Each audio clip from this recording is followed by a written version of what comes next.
बिस्मिल्लाहिर्रहमानिर्रहीम अस्सलाम वालेकुम। एक भाई ये सवाल करते हैं कि एक शख्स फोत हुआ, उसके वारसान में बेटे भी हैं और बेटियां भी हैं। अब जो बेटे हैं वो इंतकाल वरासत नहीं करवा रहे क्योंकि वो अपनी बहनों को हिस्सा नहीं देना चाहते। तो वो ये पूछते हैं कि आया बेटियां भी इंतकाल वरासत करवा सकती हैं? तो इसका जवाब है यस, वो करवा सकती हैं। अब इसकी तरतीब क्या होती है? तरीकाकार ये होता है कि एक एप्लीकेंट जो वारसान में से होना चाहिए। अब अगर एक बेटी है तो वो भी क्योंकि वारिस है तो वो दरखास्त दे सकती है। अब दरखास्त में आपने क्या लगाना है? तो एक बयान अल्फी होगा जिसमें तज़किरा होगा कि कौन फोत हुआ है और उसके वारसान कौन कौन से हैं। सबकी मुकम्मल तफसील होगी।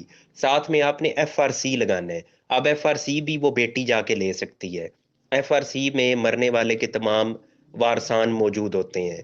फिर आपको साथ चाहिए है डेथ सर्टिफिकेट, जो बंदा फोत हो गया उसका डेथ सर्टिफिकेट। फिर वारसान में से अगर कोई फोत हो गया है तो उसका भी डेथ सर्टिफिकेट। आगे उस मरने वाले के अगर कोई मजीद वारिस हैं, यानी बेटा एक अगर सपोज फोत है, तो उस बेटे के आगे जो वारिस हैं उनका भी जिक्र इसमें आएगा।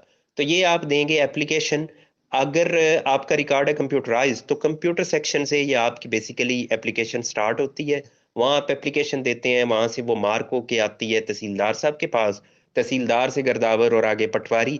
पटवारी बनाता है शजरा, यानी वो तस्दीक करता है कि क्या वाकई ही इस मरने वाले के यही वारिस हैं, इनके अलावा कोई और तो नहीं है, किसी वारिस को छुपाया तो नहीं गया। क्योंकि बाज औकात ये होता है कि एक शख्स है, उसने हो सकता है दो शादियां कर रखी हों।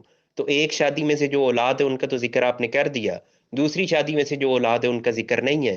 तो वो फिर तस्दीक करता है कि आया इनके अलावा तो कोई वारिस नहीं है।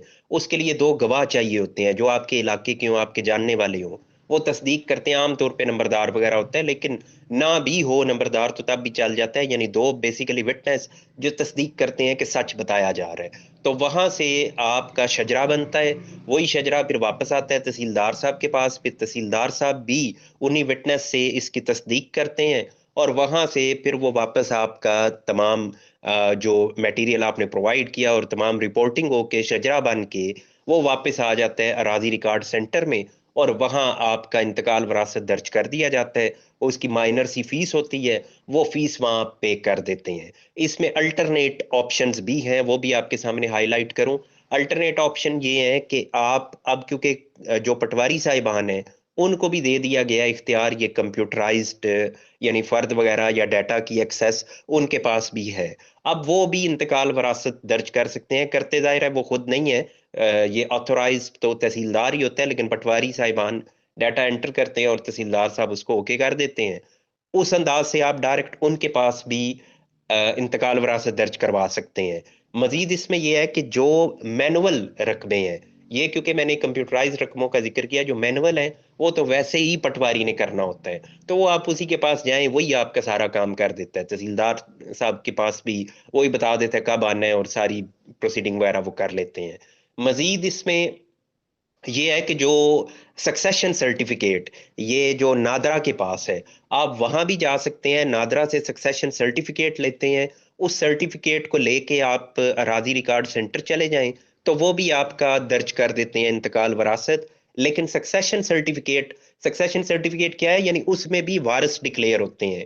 वहां भी नादरा ये बताता है कि ये बंदा फोत हो गया है और इसके वारिस ये है और इसका इतना हिस्सा बनता है। यानी वो भी डिटरमिन कर देते हैं हर एक के शेयर क्या बनते हैं विरासत में से।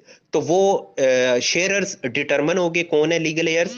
फिर आप वो लेके सक्सेशन सर्टिफिकेट नादरा राजी रिकॉर्ड सेंटर जाएं, वहां इंतकाल वरासत दर्ज हो जाता है। लेकिन नादरा सक्सेशन सर्टिफिकेट जारी तब करता है जब तमाम वारसान उधर पेश हों नादरा के दफ्तर में। इसलिए वहां के लिए सबका होना जरूरी है। लेकिन जो पहले तरीकाकार आपको बताया है उसमें सिर्फ एक बेटी अकेली भी इंतकाल वरासत दर्ज करवा सकती है।